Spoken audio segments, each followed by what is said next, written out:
On April 3, 1860, about a year before the Battle of Fort Sumter would touch off the most momentous event in American history, a crowd of onlookers in St. Joseph, Missouri, awaited a speech from Major M. Jeff Thompson. Thompson, who would later leave for the newly created Confederate States of America and become a Confederate general, was delivering a speech as part of the festivities to honor the first Pony Express ride. Carrying little more than mail, the Pony Express rider would depart for California, and if he was lucky, he would arrive in 10 days, despite having to potentially deal with half a continent filled with raging blizzards, waterless deserts, and snowy mountains. Describing the Pony Express as a forerunner to the Transcontinental Railroad and a means of fulfilling manifest destiny, Thompson told the crowd, "This is a great day in the history of St. Joseph. For more than a decade she has been the portal through which passed the wagon trains for the Great West. Now she is to become the connecting link between the extremes of the continents.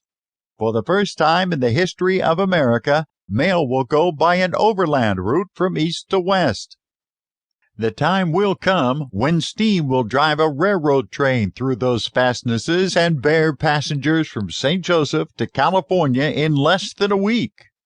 I see you smile, my fellow citizens, and nudge each other at the idea I am harboring. Some of you are saying, "Jeff is dreaming as usual of the impossible and unknown." But I tell you all that, as sure as I stand here, the day will come when at this very town you may board a train which will take you through the gold fields, and that within a very few years.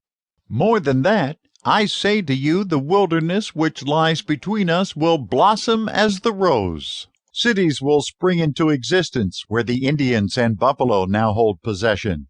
Mountains will be tunneled, streams bridged, and the iron monster, which has become mankind's slave, will ply between our confines and those far distant shores.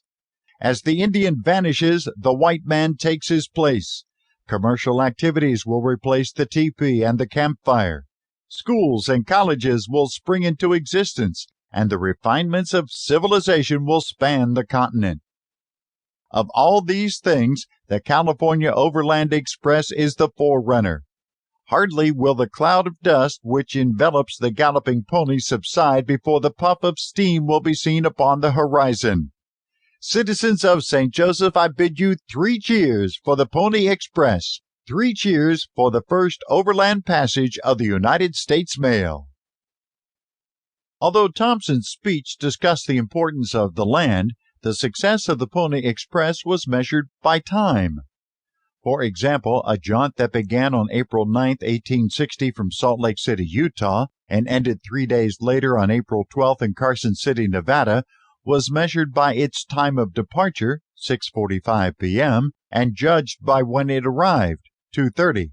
This mattered more than the distance, even if the men running the Pony Express were aware of the challenges posed by the land itself.